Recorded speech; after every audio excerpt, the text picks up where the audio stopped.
A very good morning to you and welcome to Morning at NTV. If you're just joining us, we are glad to have your company this 11th day of May 2017. Now, acid attacks are something that are, unfortunately, to say, are commonplace here in Uganda. Many people have been attacked by acid, and strangely enough, it tends to be women who are attacked by acid. Joining me today on Everyday Life is Dr. Angie Vredeveld, who is the founder of RISE, an NGO that is based in America that is helping to connect acid survivor victims.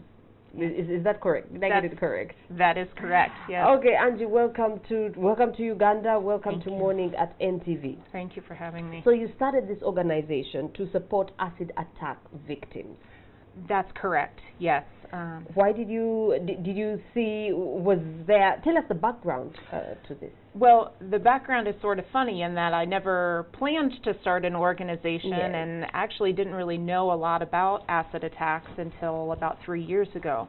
I was in Uganda working, I'm a psychologist in the U.S., and so I was in Uganda working on some mental health projects at a small NGO working with refugees, so nothing related to acid attacks. But as part of that, because they heard I was a counselor, they asked me if I would go and visit someone named Christine, who was an acid attack survivor. Yes.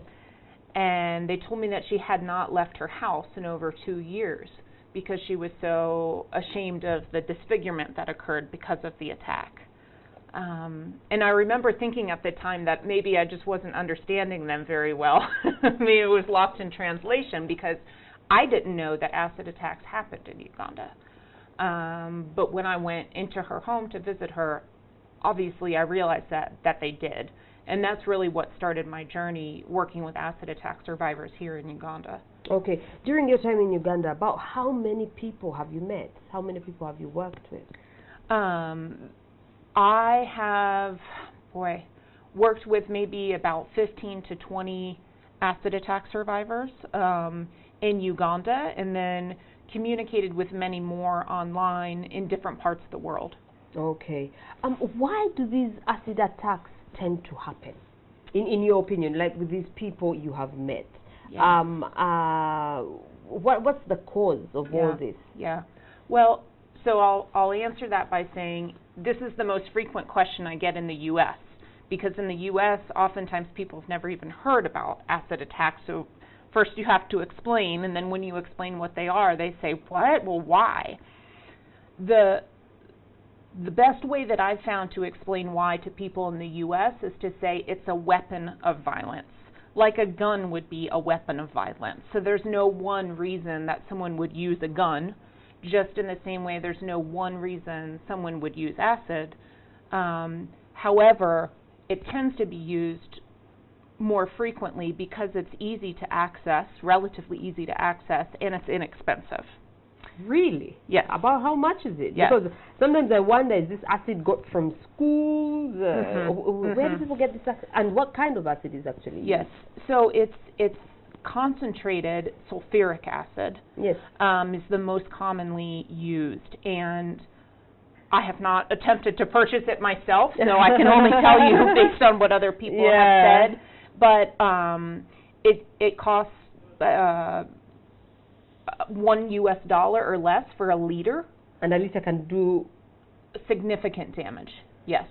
Especially when it's in its concentrated form. Okay. And people can purchase this. I've been told that there's roadside shops where you can purchase it. Also, it's used in some cleaning industries and used in car batteries. And so there's certain industries that use this, and this is typically the type of place where people access it. So you'd say it's fairly accessible? Yes. And fairly cheap? Yes. Most of the victims that you have worked with, what are the circumstances that have led to them being, thrown, having acid thrown at them? So among the women who are victims of these attacks, it tends to be relationship conflicts. So, and what we would describe in the U.S. as a woman stepping out of line or doing something that was offensive to a man. So maybe it's, you know, asking for a divorce, leaving the relationship, in some way disobeying what their husband or boyfriend wanted. Refusal of a marriage proposal is fairly common. Yeah, but if you refuse a marriage proposal and then you disfigure the person, I mean, how is that helping you? Because you won't have her. Right, right. Clearly, and then she won't have you. And right. Well, like, and it is hard to imagine why somebody would really have the motivation to follow through with it, but I think that the best description is that if I can't have the person, I'm going to prevent anybody else, that person from getting anybody else. So that's typically the way of thinking about it. Yeah. Unbelievable. Yeah. And with men, the attacks, those who are victims, it tends to be more about business disputes or competition for a political position. And so the reason for the attack is to disable the person from being a competitor in the business or political sphere. Okay. So now your organization is RISE. Yeah. You work in Uganda and you have some partners in Uganda. How does that partnership work? So I'll start by sort of talking about the U.S. side of it. Okay. And I'll say that, again, I never really, I didn't at all expect to start an organization. It wasn't a dream of mine. It wasn't anything that I would have predicted. However, what I found when I got back to the U.S. from Uganda in 2014, after I had met Christine, this initial survivor, my experience was that there were a lot of people in my city of Cincinnati who when hearing about this would say, well, how can I help? What can I do? And it started happening more and more. People were saying, how can I help? What can I do? And so on that basis, I realized, there might be enough push to have an organization here. And so in an organized way, we can be helping support people like Christine. We formally founded the organization in 2015. We have worked primarily in Uganda. We work with affiliates in other countries as well, such as India and Nepal and Colombia. The way that our partnerships work is that RISE, the U.S. organization, provides support, that's general, but to our affiliate. So our affiliate here, our active affiliate now, is End Acid Violence Uganda, EAV. We realize in the U.S. that we have access to resources and sometimes access to an international audience in bigger ways, or they're more easily accessible to us than they are to someone in Uganda. So a lot of what we do is helping raise awareness in an international sphere. We also help connect our affiliate organizations like EAV with training opportunities, with funding for certain projects, and with professional networking. Okay. If we will be opening up our phone lines, the number should be appearing on your screen if you have a question for Dr. Angie Vredeveld. She is a psychologist, a doctor, I think I should say, in psychology. Correct, yes. But she has started this NGO that helps with acid attack victims and survivors. We shouldn't even be calling them victims. That's correct. So if you do have any questions, do feel free to call us. What is the solution to ending this acid violence? Yeah. Well, the solution's obviously complicated. But when we look at other countries where acid violence happens frequently, I'll use Bangladesh as an example. If we look at the way that they've succeeded in reducing the incidence of acid attacks, it's primarily through legislation. So, for example, in 2002, actually, so quite a while ago, Bangladesh introduced a comprehensive acid bill. So this put certain stipulations on the government's responsibility. So, for example, the government's required to provide free medical care for survivors, which is a pretty big job, seeing as it's a long process of recovery. And also putting stricter punishments on the perpetrators. And possibly the biggest thing is restricting the sale of assets, so it's not so easy to obtain. Okay. We have a call on the line. Good morning. Do let us know your name and whether you have a question or a comment, or if you would like to share an experience regarding acid violence with us on Everyday Life here on Morning at NTV. Good morning. We seem to have lost that call. So tell us a bit more about Bangladesh. How bad was the situation there? So I'll answer that, but first say that statistics are actually very hard to get, because oftentimes when somebody's attacked, the instinct is to isolate, whether for psychological reasons that they're feeling ashamed and stigmatized, or for safety concerns. I think there were, when we talk about the statistics in Kampala, the best statistics tell us that there's about 500 survivors living just in Kampala. Those numbers tend to be fairly consistent across countries. So we're talking about somewhere in the hundreds or low thousands. Okay, but now in Bangladesh, there's been a reduction in Correct. acid attacks. My understanding is that it's been reduced by about 50%. Okay. Thanks to the government, the efforts put in by the government. Correct. I know that there are still issues with the implementation of the law. That's not always implemented or applied consistently, but yes, there's been a significant reduction. Okay. What is some of the first aid that can be given to an acid attack victim? I'm very glad you asked that, because that's one of the things that we try to get the word out as much as possible. The best, absolute best, and really the main form of first aid directly after an attack is to flush the area with water, and to continue to do so. So cold water, just flushing and flushing is the best thing that someone can do.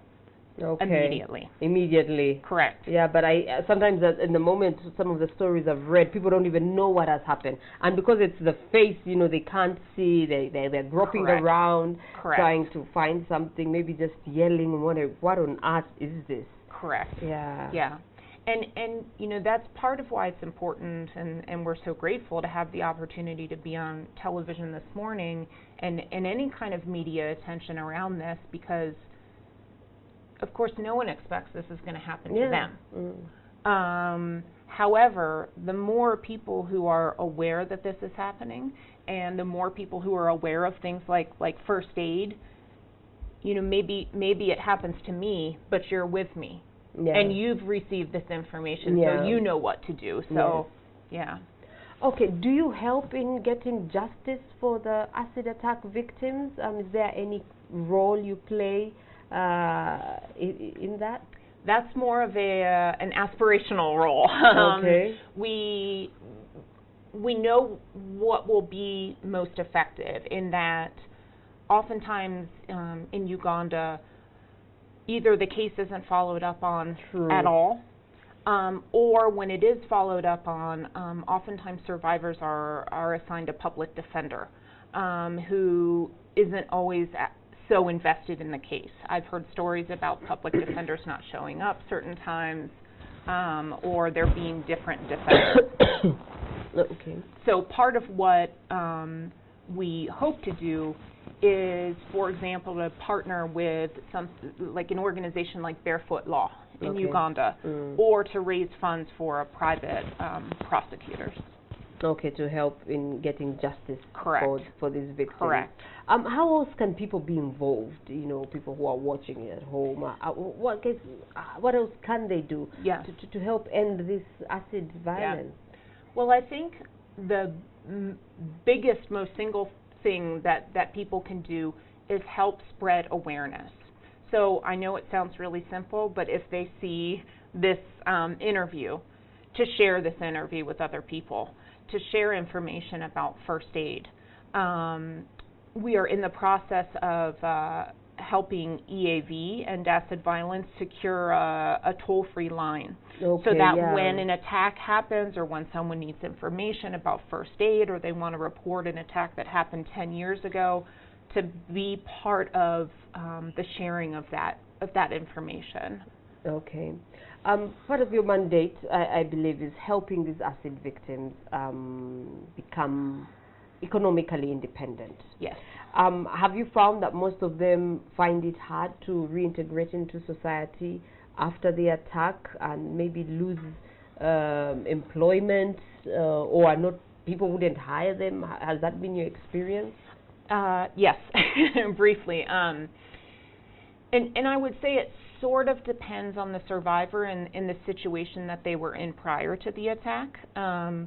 Sometimes this happens to people when they're very young, 16, 17 years old. Yeah, you mentioned Christine was 18. Yes, yes. My so, goodness. of course, at this point, someone doesn't have, they haven't fully completed secondary school. They certainly don't have a university education.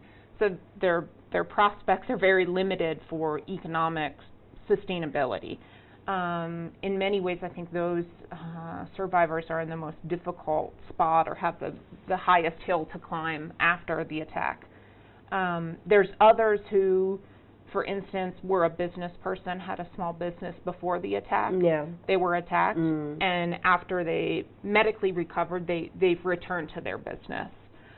So it varies, but one of the things that End Acid Violence, the organization here in Uganda, really tries to promote is helping them gain that economic sustainability through things like making crafts, starting small businesses, or improving the capacity of their small businesses, so that, of course, they can provide for their families, but this also provides a psychological benefit, that they feel more in control of their life and can rely on themselves.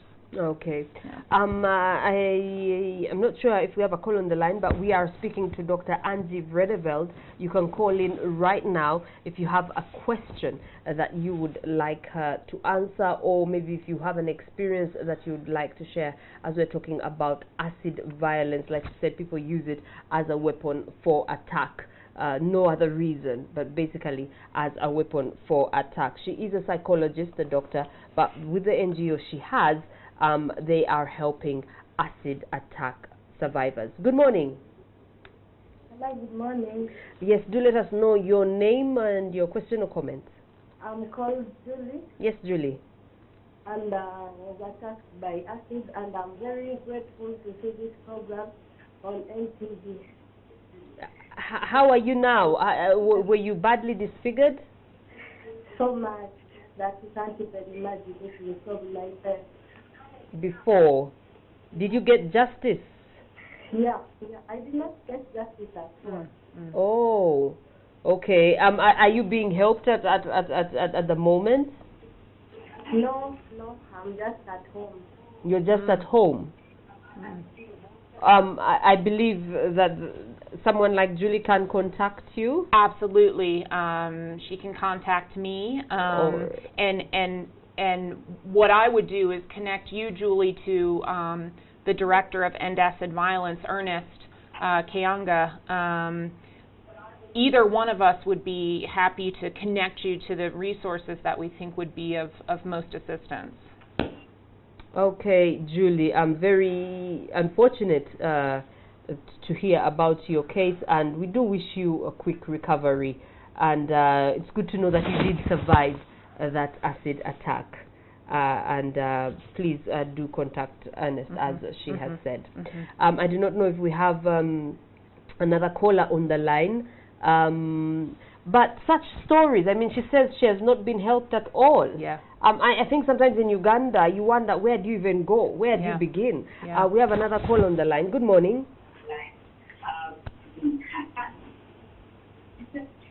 Please go ahead. I can hear you. Don't try to listen to yourself at home or in your office, because there is a time delay.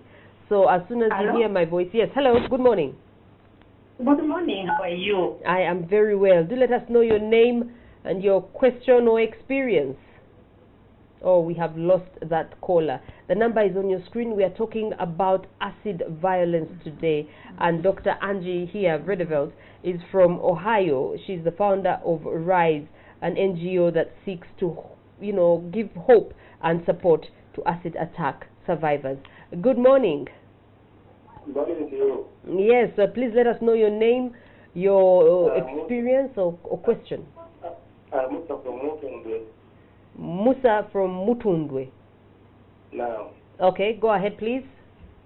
So thank you for the assistance from that doctor. Yes. They are doing a good job. Thank you. But what I'm talking about is only one. We had a relative who was attacked by acid. Okay. And she was a Muslim. Okay. So it was asked to convert Christianity to be given assistance. And what I think the NGOs are for all people and for all the religion is no separation. Sorry, I didn't quite get you. You said the person was a Muslim. You're was supposed to convert Christianity to be given assistance. Oh, the person had to convert religion in order to be given assistance. Is that what you're saying? One was affected by acid. I don't know. I don't know if my director can help me. I'm not. What I want you to. What I'm saying. What I'm talking about. Yes. The one who was affected by acid was a Muslim. Was a Muslim. So after an attack. Yes. By getting assistance from the NGOs. You were assisted by NGOs. Okay, I think there was an issue of faith that he was bringing in that I didn't quite understand. One thing that I can say to that, I'm not sure, I couldn't quite understand it either, but our organization RISE in the U.S. there's members of different faiths. Same with End Acid Violence. So we're not faith-based organizations. We would treat anybody of any religion that would walk through our doors. Okay, we have another call on the line. Good morning. We seem to have lost that caller, but feel free to call us this morning as we talk about acid violence. Good morning. Good morning, madam. Good morning. Yes, please go ahead. Let us know your name and. Your topic is from police. Your line is not very clear. Bulisa. Okay, please go ahead from Bulisa. I would like to thank Angie for that wonderful leadership. Okay. Because it has been something that is very strange to see. Something of that kind. It's very expensive. I have some few questions. Okay. My first question is where is the area of operation and which organization does he work? And then thirdly, is she helping? Sadly, is she? Yeah, I think he was too near. We're getting a lot of feedback. Where is your area of operation and which organizations do you work with? She is based in the U.S., in Ohio, Cincinnati, Ohio, with RISE, but you work with End Violence. End Acid Violence, which is in Ntinda. It's in Ntinda. Yes. Yeah. Okay, we'll be giving you details at the end of the show. Good morning. Good morning. Yes, please let us know your name, where you're calling from, and your experience or your question. I'm Joseph from Barara. Yes, Joseph. Mbar. I'm Joseph from Barara. Joseph from Barara. Yes, we can hear you, Joseph. Please go ahead. I have a brother who was attacked by acid. Yes, so sorry about that. When you do call, please try to step away from your TV set or turn the volume down because of feedback delay. Good morning. Good morning. Yes. This is Nadia Pekata. Yes, we can hear you. Please go ahead. Okay, this is the Father Layete. Father Layete. Layete Sam from Budaka district. Okay, Sam in Budaka. Now, the issue of us is especially on Layete. Sam, please go ahead, Sam. We actually do, if we realize you're on TV, we just end the conversation, unfortunately, so you miss the opportunity. So do not try to listen to yourself at home because there is a delay. So it's I don't know how best to put it, but we have a controller who just, hangs up on you, unfortunately.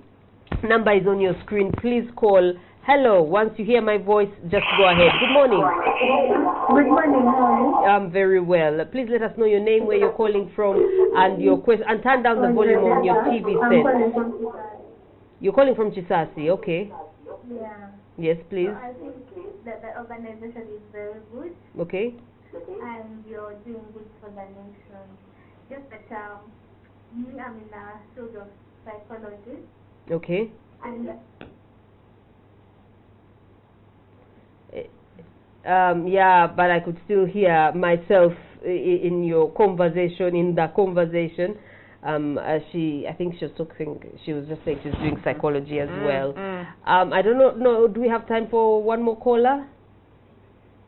No caller at the moment. Did you want to say something? There's one thing I wanted to mention. When Julie called in, one of our first calls, who was a survivor herself, one of the things that we emphasize at RISE and that End Acid Violence emphasizes here in Uganda is that survivors are a part of the solution to the problem.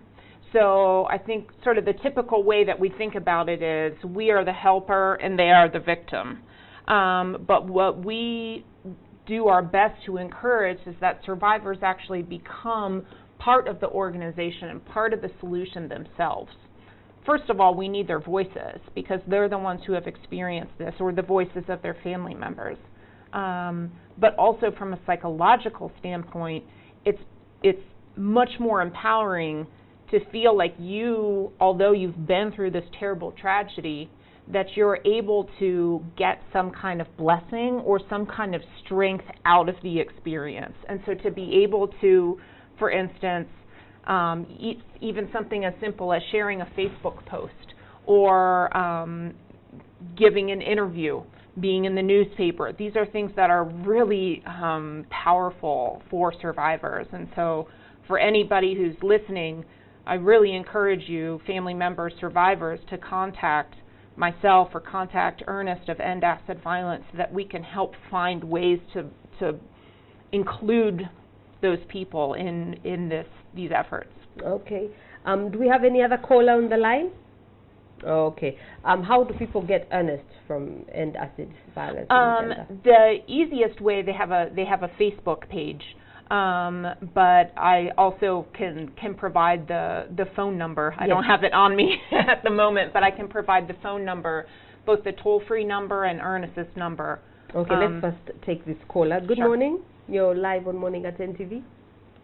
yeah, I'm Julian, I'm back. Okay? Yes. Okay? Yes, Julie, please go ahead.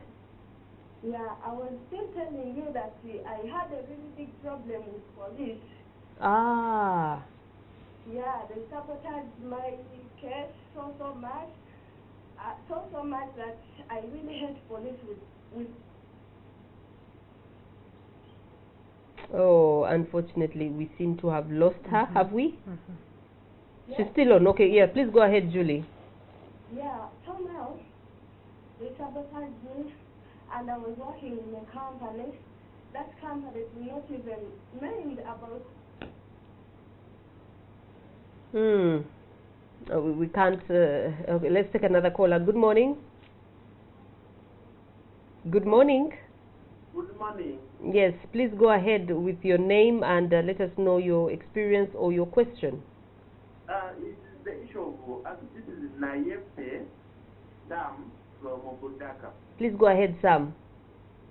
The issue of acid, I think there should be a special research because it is actually made among the ladies mostly in Uganda on relationship medical issues.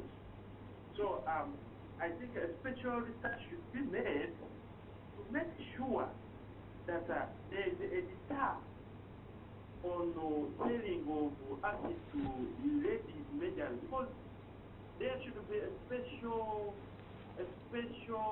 arrangement and a special agreement made before selling the acid to ladies. I think that's the element. Yeah, I don't know if the attackers themselves are ladies. Yes, they may be behind it, but I think in most cases it's the man who actually throws the acid. I agree that in most cases it's the man who throws the acid. Yeah. However, it's also quite common to hire someone else to throw the acid because then it's harder to prosecute the originator of the attack because they're not directly involved. Right, you've never seen the person. But he does raise a good point about acid not being sold to anyone anyhow. Correct, correct. And so this involves really like in designing a comprehensive acid bill for Uganda, part of the stipulations in that will be about regulating the sale. So things like requiring a license to sell the acid, requiring a license, to show proof of why you're purchasing this, to show, I work on car batteries and therefore this is why I need this, right? Yeah. Right. Good morning, you're live on Morning at NTV. Good morning. We will, I don't know, maybe have time for one more. Sure. But we have a caller on the line. Good morning. Hello? Hello. Yeah, it's me, Rebecca, again. I just want to appreciate this lady. Yes. For the good work they are doing to seek justice for Ugandans. Yes. Thank you. Thank you very much. We had Julie, I think, earlier, who was saying, she said something about her company not doing anything. I think we can assume maybe they let her go and maybe they didn't, I don't know, give her insurance or treatment. Yeah. Is that something you can do? Do you come in and maybe try, I don't know the circumstances, so I can't say much, but do you come in? And then she says the police, and she hates the police because they sabotaged her case. Yes, which also unfortunately is common based on what I hear. So RISE, as an organization in the U.S., we really view ourselves as a connector. So we can connect people in the U.S. or connect people internationally to people here in Uganda. So one example of that is there's a human rights law clinic at a University of Cincinnati where I live. There have been Ugandan law students who have studied there and now are back in Uganda. One of them is working at Ugandan Christian University.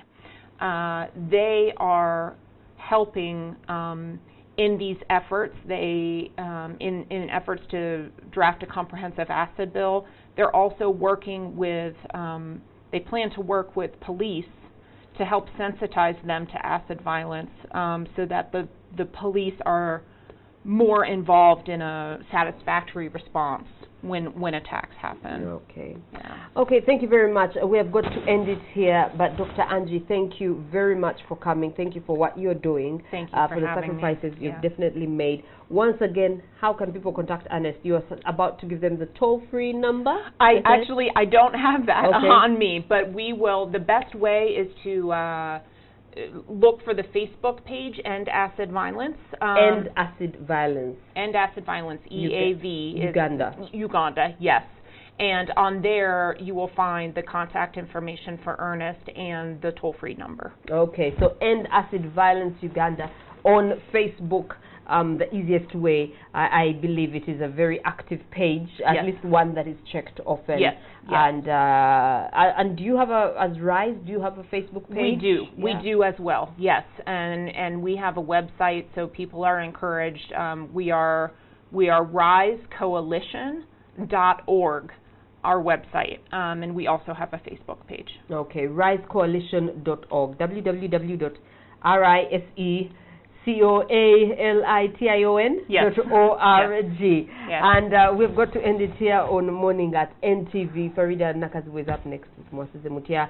Do stay safe, and really, if you have any issues with anyone, my goodness, just move on in life. You know, if a man has left you, if a lady has said no to you, for goodness sake, just move on. The world will not end. As they used to say, there are so many fish in the sea.